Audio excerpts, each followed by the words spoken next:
Baik, puji Tuhan, Shalom saudara yang terkasih di dalam Tuhan Yesus Kristus.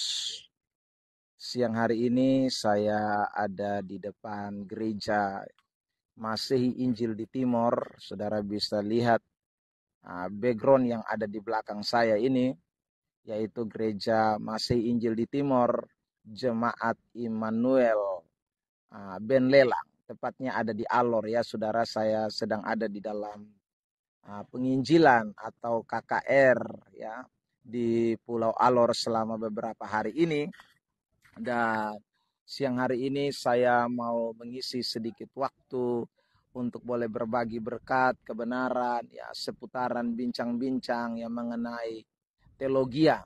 Saya berharap saudara yang bergabung dengan saya bisa juga membagikan konten ini atau live ini agar bisa dinikmati oleh orang-orang yang mungkin akan membuka fanspage ini atau yang berteman dengan saudara. Kita sama-sama bisa berbagi. Saudara yang terkasih dalam Tuhan Yesus Kristus,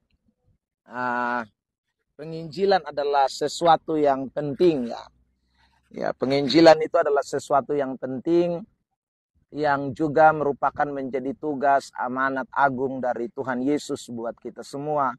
Seperti teks di dalam Injil Matius pasal yang ke-28 ayat yang ke-19 dan 20, pergilah jadikanlah semua bangsa muridku ya, lalu kemudian baptislah mereka di dalam nama Bapa, Anak dan Roh Kudus, dan ajarlah mereka untuk melakukan segala sesuatu. Aku menyertai kamu senantiasa sampai kesudahan zaman. Nah, saudara yang terkasih di dalam Tuhan Yesus Kristus, di tengah-tengah kesibukan kita tidak boleh lupa amanat agung ini ya. Kita harus terus ingat amanat agung ini, dan kita harus terus beritakan Injil, terus nyatakan apa yang Tuhan kehendaki. Nah, saudara yang terkasih di dalam Tuhan, pada bincang-bincang kita yang lalu, pada kesempatan yang lalu saya berbicara seputaran tentang pemberita-pemberita Injil dalam istilah-istilah teologia ya, yang ada di dalam Alkitab Perjanjian Baru secara khusus ya. Saya sebutkan beberapa istilah-istilah dalam bahasa Yunani yang kemudian saya jelaskan juga satu persatu. Ada 8 istilah yang dipakai di dalam Perjanjian Baru yang menjelaskan tentang seorang pemberita Injil. Nah, saudara yang terkasih di dalam Tuhan Yesus Kristus, pada kesempatan siang hari ini saya tidak berbicara lagi tentang istilah-istilah itu karena cukup jelas, namun saya mau melanjutkan kepada tahap yang berikutnya. Ya, saudara, ketika kita tahu bahwa kita ini adalah seorang pemberita Injil, kita ini punya tugas, yaitu menyatakan tentang kebenaran siapapun kita, orang-orang percaya, anak-anak Tuhan. Tugas ini sangat melekat buat kita sekalian. Maka tidak hanya diperlukan semangat ya.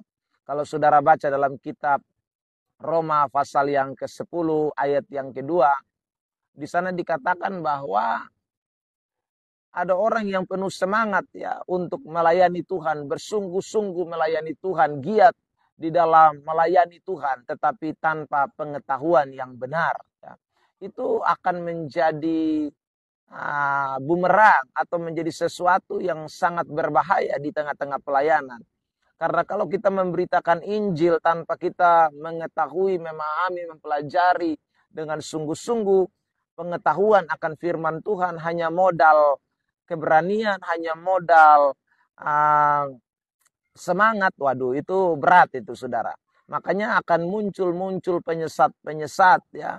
Muncullah nabi-nabi palsu, pengajar-pengajar palsu yang memberitakan ajaran-ajaran yang tidak sesuai dengan kebenaran atau dengan prinsip-prinsip dasar firman Tuhan. Karena memang mereka tidak memiliki pengetahuan. Kitab Amsal 19 juga mengatakan dengan jelas bahwa tanpa pengetahuan, kerajinan itu menjadi sia-sia. Jadi sangat penting pengetahuan itu menjadi dasar. Pengetahuan itu menjadi fondasi.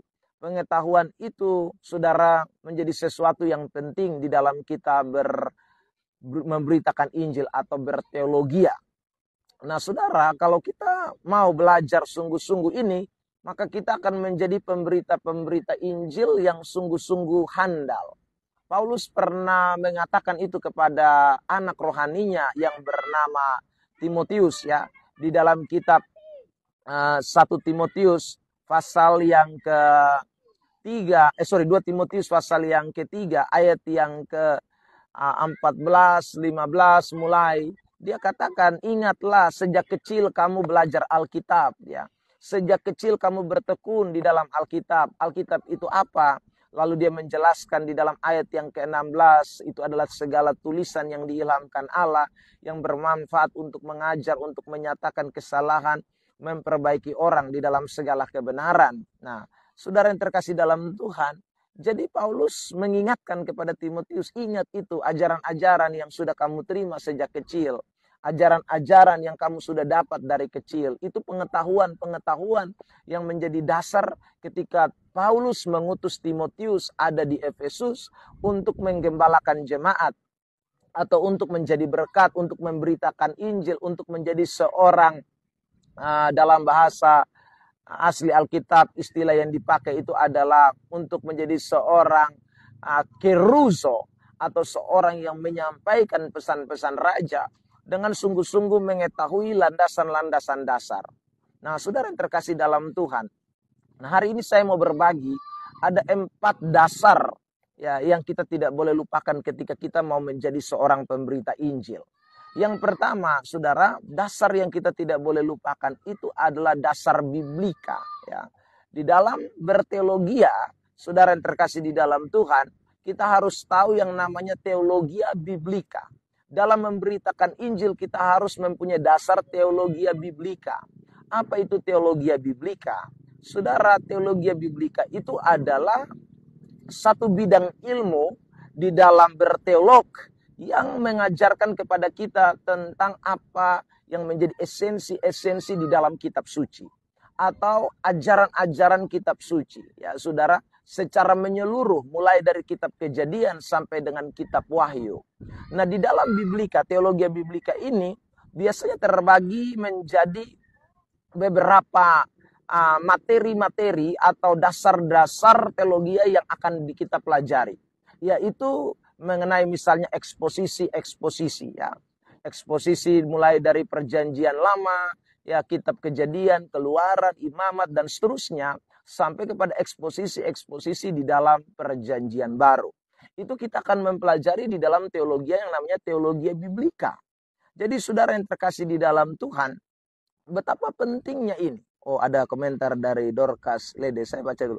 Yang mengandalkan pengetahuan dan Roh Kudus itu yang menyesatkan banyak orang. Iya, betul saudara. Memang betul kita butuh yang namanya pimpinan Roh Kudus. Tetapi jangan lupa bahwa Roh Kudus itu tidak berarti bahwa pengetahuan diabaikan, ya.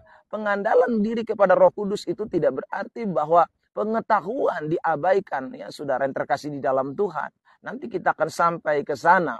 Nah, saya sudah mendahului dengan beberapa ayat yang tadi saya tekankan, ya, dalam kitab Roma pasal yang ke 10 tadi ayat yang kedua jelas di sana pengetahuan menjadi penting. Jadi kita tidak boleh mengangkat satu bagian tertentu mengabaikan bagian yang lainnya. Kalau saudara mengatakan bahwa Roh Kudus penting, itu saya amenkan, tapi juga jangan pernah berkata pengetahuan tidak penting. Jadi pengetahuan itu sesuatu yang penting. Dan Tuhan mau itu kita lakukan. Saudara, saya bandingkan dengan ayat misalnya, Tuhan sendiri berkata, mengasihi Tuhan itu tidak hanya bisa dengan kekuatan saja, tetapi dengan akal budi kita. Akal budi itu berarti pengetahuan yang Tuhan berikan kepada kita. Kita pakai untuk mengasihi Tuhan.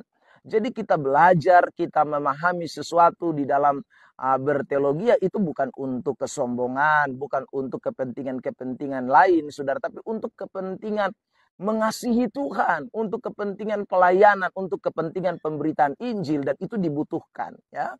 Jadi Ibu Dorcas, terima kasih, ya. Jadi ini menjadi sesuatu yang penting. Nah, di dalam teologi saya kembali lagi, saudara terkasih dalam Tuhan. Di dalam berteologi, sekali lagi teologi biblika ini menjadi penting, ya. Jadi kita harus belajar sungguh-sungguh bagaimana kitab Kejadian itu, bagaimana kitab Keluaran itu, bagaimana kitab Mazmur, kitab nabi-nabi, kemudian saudara kitab-kitab Injil, kitab-kitab yang disebut dengan surat-surat, dan juga kitab-kitab nubuatan yang lain. Nah, itu menjadi sesuatu yang penting. Nah, itu di dalam kelompok teologia disebut dengan teologia biblika. Dasar-dasar ini menjadi penting, saudara yang terkasih dalam Tuhan. Karena kita banyak mendengarkan ada orang yang berkhotbah ya tanpa mengetahui dengan baik ya teologia biblika, itu akhirnya menjadi ngaur. Saya kasih contoh ya, saudara yang terkasih di dalam Tuhan. Misalnya surat kepada jemaat yang ada di Tesalonika. Nah, Tesalonika itu nama tempat, bukan nama orang. Ya, saudara, jangan sampai ada orang berpikir bahwa itu Tesalonika itu adalah nama pribadi, nama orang tertentu. Nah, ini saudara yang terkasih dalam Tuhan, sehingga akan menjadi sesuatu yang keliru di dalam penyampaian. Karena orang tidak memahami dasar-dasar biblika atau teologi yang disebut dengan teologi biblika. Nah, saudara yang terkasih di dalam Tuhan, tahun berapa kitab itu ditulis ya. Lalu saudara yang terkasih, budaya, bahasa yang digunakan itu menjadi penting. Nah, itu butuh yang namanya teologi biblika, saudara yang terkasih dalam Tuhan. Nah, karena itu teologi biblika ini menjadi sesuatu yang sangat saudaraku dibutuhkan di dalam kita berkhotbah, di dalam kita menyampaikan kebenaran, di dalam kita mempraktekkan Injil Kristus yang kita punyai ini. Kita membutuhkan sekali yang namanya teologi biblika. Bahkan saudara, tidak jarang kita menemukan ada orang-orang tertentu yang mulai yang masuk ke dalam golongan orang-orang yang tidak mengakui firman Allah sebagai satu-satunya prinsip dasar, itu karena dia tidak memahami teologi biblika. Yang berkata bahwa saudara, hanya firman Tuhan sebagian saja, hanya kata-kata yang disebut ada kata firman Tuhan di sana, baru itu adalah firman Allah. Dan itu yang sedang berkembang hari-hari ini. Dan karena itu kita butuh yang namanya teologi biblika. Nah, saudara yang terkasih, yang kedua yang perlu dipahami adalah teologi sistematika. Teologi sistematika ini, saudara, adalah teologi yang mengajarkan ilmu-ilmu ya yang sudah dibuat menjadi sebuah sistem. Sistem itu bicara soal doktrin-doktrin ya, saudara. Misalnya tentang angeliologi atau tentang malaikat ya, pelajaran tentang soteriologi ya, atau tentang keselamatan di dalam Kristus, tentang lagi saudara pelajaran-pelajaran yang berkaitan erat dengan kristologi, tentang Kristus ya, tentang apalagi doktrin-doktrin pneumatologi tentang Roh Kudus ya. Ini ada di dalam teologi sistematika. Nah, ini menjadi penting juga karena kalau kita tidak mempunyai pemahaman yang baik dengan teologi sistematika, itu akan mempengaruhi sekali ya saudara pengajaran khotbah-khotbah yang kita sampaikan. Ya, saudara yang terkasih dalam Tuhan, saya memberikan contoh, misalnya hari-hari ini kita menemukan ada banyak ajaran-ajaran ya seperti Wanes, ajaran-ajaran yang menyatakan tentang Kristus itu sebagai Allah yang minor, saudara, atau Kristus itu hanya ditunjukkan kemanusiaannya saja. Itu karena dia tidak memahami kristologi dengan baik, saudara. Ketika kristologi tidak dipahami dengan baik, maka terjadilah penyesatan. Inilah yang namanya doktrin atau saudaraku teologi sistematika. Ketika orang tidak memahami tentang Tritunggal, ya saudara, Allah Bapa, Anak, dan Roh Kudus, maka saudara yang terkasih dalam Tuhan, itu akan menyesatkan. Itu yang akan membuat khotbah-khotbah menjadi rancu, khotbah-khotbah menjadi ngaur, pemberitaan-pemberitaan Injil menjadi sembarangan. Karena memang mereka tidak memahami teologi sistematikanya dengan baik. Ya. Sehingga doktrin-doktrin itu tidak dipahami dengan baik, saudara yang terkasih di dalam Tuhan. Nah, ini betapa pentingnya orang-orang percaya, anak-anak Tuhan, ya secara khusus kita yang terjun di dalam dunia pemberitaan Injil, yang punya semangat melayani, yang mau mengobarkan api penginjilan, seperti yang dikatakan tadi dalam Injil Matius pasal yang ke-28, amanat agung Tuhan Yesus itu, kita mulai memperlengkapi diri kita, saudara, ya, memperlengkapi diri kita dengan apa yang tadi saya katakan, mulai dari teologi biblikanya, teologi sistematikanya, itu menjadi penting. Karena itu menjadi fondasi, itu menjadi dasar seseorang bisa berbicara kebenaran, bisa menyampaikan kebenaran dengan baik. Kalau tidak, saudara yang terkasih di dalam Tuhan, ya mungkin ada begitu banyak pengkhotbah-pengkhotbah yang bicara hanya sekedar khotbah-khotbah praktis, khotbah-khotbah yang hanya sekedar ya motivasi. Itu memang tidak salah, saudara. Tetapi sekali lagi kebutuhan rohani daripada umat manusia di bawah kolong langit ini tidak hanya sekedar membutuhkan hal-hal yang praktis, tidak hanya sekedar membutuhkan hal-hal yang sifatnya adalah motivasi, tetapi betapa penting ajaran-ajaran doktrin-doktrin itu. Saudara yang terkasih di dalam Tuhan, misalnya kita membaca dalam suratan Efesus pasal yang keempat itu, ayat yang ke-11 mulai. Dan ialah yang memberikan baik rasul, nabi, pemberita-pemberita Injil, gembala-gembala sidang untuk memperlengkapi ya saudara, untuk membawa jemaat itu mengalami pertumbuhan iman yang membuat jemaat itu semakin hari semakin dewasa di dalam Tuhan. Itu karena ada ajaran-ajaran sehingga jemaat tidak diombang-ambingkan oleh berbagai pengajaran-pengajaran yang ada. Nah, saudara yang terkasih dalam Tuhan, ya sabar ya, saya maju sedikit dulu karena matahari mengejar saya. Haleluya. Saudara yang terkasih dalam Tuhan. Ya. Nah, ini menjadi penting ya, saudara. Nah, karena itu saya pada kesempatan siang hari ini mau berbagi buat kita semua ini betapa pentingnya itu teologia yang namanya teologia biblika, lalu kemudian teologia sistematika. Nah, yang ketiga adalah teologia historika. Teologi historika itu bicara soal sejarah, saudaraku. Ya, dari kata histori yang artinya sejarah. Sejarah apa saja yang perlu diketahui oleh kita sebagai para pemberita-pemberita Injil. Kita harus tahu bahwa, saudara, Alkitab kita ditulis di zaman yang berbeda dengan kita. Ya. Sejarah panjang yang kita harus ketahui. Sejarah budaya. Sejarah bagaimana perkembangan kitab Alkitab kita. Sejarah penulisannya, saudara. Ini menjadi penting. Sejarah geografisnya. Bahkan sampai kepada sejarah gereja. Itu menjadi sesuatu yang penting. Sehingga saudara terkasih dalam Tuhan, kita tidak membuat sebuah pemahaman-pemahaman yang justru itu melenceng dari sejarah yang sedang berjalan. Dari apa yang sudah dibangun sejak mula-mula, saudara terkasih dalam Tuhan. Misalnya muncullah ajaran-ajaran yang hari-hari ini tidak mengakui ya pendapat bapak-bapak gereja, saudara terkasih di dalam Tuhan, yang merasa bahwa ya sekarang kita bisa semua menafsirkan kitab suci semau kita tanpa memperhatikan sejarah.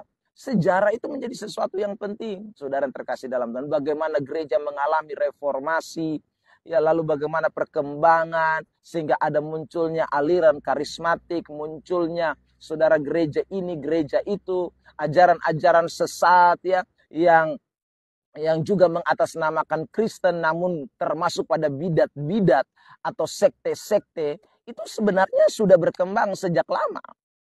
Nah, saudara, ini kita butuh yang namanya mempelajari sejarah.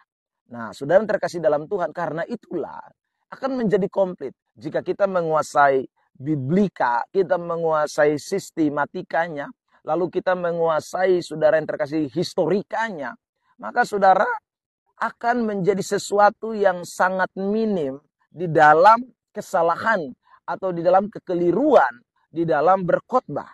Ya, saudara yang terkasih dalam Tuhan. Karena memang orang belajar atau memahami tentang segi-segi teologia ini yang dapat memperlengkapi pengertiannya, yang dapat memperlengkapi pengetahuannya, sehingga di dalam pimpinan Roh Kudus, saudara terkasih di dalam Tuhan, orang-orang itu dapat memberitakan Injil dengan benar, memberitakan Injil dengan luar biasa. Tidak hanya modal semangat, tidak hanya modal saudara ya apalagi ya roh yang menyala-nyala dan dipimpin oleh Roh Kudus semata, tetapi justru orang-orang itu memiliki kapasitas yang memadai. Nah, saudara terkasih dalam Tuhan. Dan saya percaya orang-orang yang dipimpin Roh Kudus itu modelnya seperti itu. Karena Yohanes pasal yang ke berapa ya? 14 atau 16, saya lupa dengan tepat ayat itu, mengatakan dengan jelas bahwa kalau Roh itu datang, dia memimpin kita kepada segala kebenaran, ya. Roh Kudus itu memimpin kita kepada segala kebenaran. Saudara yang terkasih dalam Tuhan. Nah, Roh yang memimpin kita kepada segala kebenaran itu tidak mungkin saudara memimpin saudara dengan cara-cara apa? Saya sebut ya, cara-cara perjanjian lama. Ya. Sebab itu bukan lagi yang ada pada masa ini, saudara terkasih. Misalnya, lewat mimpi, lewat pewahyuan, lewat ini dan itu. Itu menjadi sesuatu yang rancu, saudara terkasih dalam Tuhan. Roh Kudus memimpin kita kepada segala kebenaran yang menjadi tolak ukur daripada Roh Kudus memimpin kita. Itu adalah dengan Injil Kristus atau dengan firman Allah atau dengan kitab suci, ya. Mulai dari kitab Kejadian sampai dengan kitab Wahyu, itu menjadi dasarnya. Saudara bisa baca dalam Ibrani pasal yang pertama, ya. Saudara, ayat yang saya lihat coba ya, saudara terkasih dalam Tuhan, untuk saya bacakan ayat ini, ayat pembanding buat kita sekalian ini. Kitab Ibrani pasal yang pertama, saya bacakan ini. Perhatikan saudara terkasih, ayat 1 dan 2 ya. Di sana dikatakan begini, setelah pada zaman dahulu Allah berulang kali dan dalam berbagai cara berbicara kepada nenek moyang kita dengan perantara nabi-nabi. Ya, itu pada zaman dulu. Roh Kudus memimpin para nenek moyang kita untuk mendengarkan apa yang dikatakan oleh para nabi-nabi. Karena para nabi-nabi ini adalah corong Allah yang Allah pakai, yang Roh Kudus pakai untuk menyatakan tentang bagaimana Allah berbicara kepada umatnya. Tetapi dikatakan ayat yang kedua, maka pada zaman akhir, ya, ia telah berbicara kepada kita dengan perantaran anaknya yang telah ia tetapkan sebagai yang berhak menerima segala yang ada. Oleh dia Allah telah menjadikan alam semesta. Jadi di zaman akhir ini, Yesus itu menjadi standar, saudara terkasih dalam Tuhan. Nah, kalau Yesus menjadi standar, maka sekali lagi, siapakah Yesus? Kalau kita baca dalam Yohanes pasal 1, di sana jelas Yesus itu adalah firman. Firman itu adalah Allah. Firman itu bersama-sama dengan Allah. Nah, karena itu saudara terkasih dalam Tuhan, standar kita adalah firman Tuhan. Firman Tuhan yang mana? Ya ini, kitab Kejadian sampai kitab Wahyu. Kitab Kejadian sampai kitab Wahyu, itu standar kita. Ujilah segala sesuatu dengan memakai Alkitab. Dan Roh Kudus memimpin kita untuk saudaraku ada di dalam kebenaran Injil ini. Untuk ada dalam kebenaran Alkitab kita yang seutuhnya adalah firman Allah. Saudara terkasih di dalam Tuhan Yesus Kristus.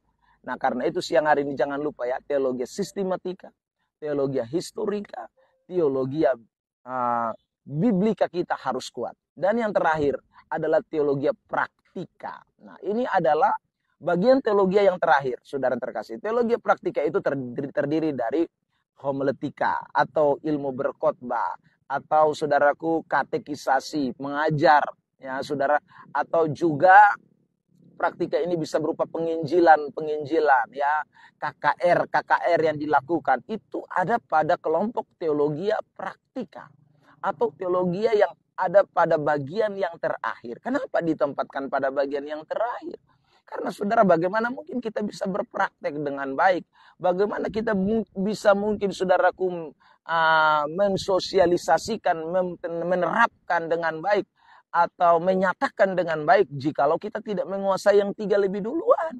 Nah saudara, makanya tidak ada ya mahasiswa praktek itu di semester 1, tidak ada, saudara terkasih dalam Tuhan. Mahasiswa yang praktek itu ada pada semester-semester akhir, di mana sebentar lagi mereka akan menyusun skripsi, dan kemudian saudara terkasih dalam Tuhan akan mengakhiri studi mereka. Nah, mahasiswa praktek secara sekuler saja itu ada pada semester terakhir. Ketika mereka sudah mendapatkan sejumlah pengetahuan, saudara, baru mereka disuruh terjun ke lapangan. Istilah sekarang adalah PKL, ya, praktek kerja lapangan. Hidup kekristenan itu pun demikian. Makanya kalau saudara baca di dalam suratan Timotius, Paulus memberitahukan kepada Timotius bahwa ingat baik-baik, seorang penatua atau seorang diaken itu bukanlah seorang yang baru bertobat, saudara terkasih dalam Tuhan, tapi orang yang betul-betul sungguh memahami tentang kebenaran, esensi daripada kebenaran, ya, sehingga betul-betul ada sebuah fondasi yang dibangun di dalam pelayanan itu, di dalam pemberitaan Injil itu dengan baik. Kalau baru bertobat ya dia nggak ngerti itu biblikanya, dia nggak ngerti historikanya, dia nggak ngerti sistematikanya. Saudara terkasih, nah praktek apa? Ya paling kesaksian. Saudara terkasih, kesaksian itu baik. Tetapi apa artinya sebuah kesaksian kalau tidak didasari oleh sebuah kebenaran yang sejati? Saudara, karena kesaksian bukanlah prinsip hidup orang percaya. Yang menjadi prinsip hidup orang percaya adalah Alkitab kita. Nah, karena itu pada siang yang diberkati ini, sekali lagi, semua saudara-saudara saya dimanapun berada, ya saya mau berbagi kebenaran-kebenaran ini buat kita dalam bincang-bincang ini. Terima kasih buat Bapak Yeli yang sudah bergabung, terima kasih yang sudah berbagi ya. Ibu Dorcas Lede, Hega, terima kasih. Ibu Wiwi Rahayu, terima kasih. Dan semua yang mungkin tidak sempat komen di fanspage ini, saya mengucapkan banyak terima kasih. Dan saya berharap api penginjilan yang Tuhan taruh di dalam hati kita itu membuat kita semakin mau belajar, ya, membuat kita semakin bergairah, membuat kita punya semangat, bukan hanya sekedar semangat untuk merealisasikan, tetapi semangat memperlengkapi diri, semangat bagaimana kita mulai menambahkan apa yang kurang pada kita, dan semakin hari kita boleh menjadi orang-orang percaya yang sungguh-sungguh dapat menjangkau banyak jiwa bagi kerajaan Allah. Sehingga kalau toh kita pergi menginjil, kita pergi KKR, kita pergi saudaraku apalagi melakukan konseling ataupun kita dipercaya untuk mengajar di sekolah minggu, di mana saja kita boleh memberitakan Injil sejati. Injil yang sungguh-sungguh berprinsip, yang berdasar, bukan hanya sekedar modal modal ya beli mana surgawi dan lain sebagainya. Itu baik untuk memperlengkapi Anda, tapi itu tidak boleh dijadikan sebagai sebuah acuan, menjadi sesuatu yang akhirnya membuat kita tidak mau bertekun di dalam belajar kebenaran dengan sungguh. Nah, kiranya Tuhan tolong kita semua tetap minta doa dari sebab pemamba saudara semua yang sudah bergabung untuk penginjilan kami selama kami ada di Alor beberapa hari ini. Biarlah Injil Kristus dinyatakan dengan sungguh dan nama Tuhan dipuji, dipermuliakan. Tuhan Yesus memberkati kita sekalian. Sampai ketemu di lain kesempatan dengan topik-topik yang baru yang akan membuat kita semakin lebih luar biasa di dalam Tuhan. Saya Pendeta Ebenezer Plaimo, sampai jumpa. Shalom.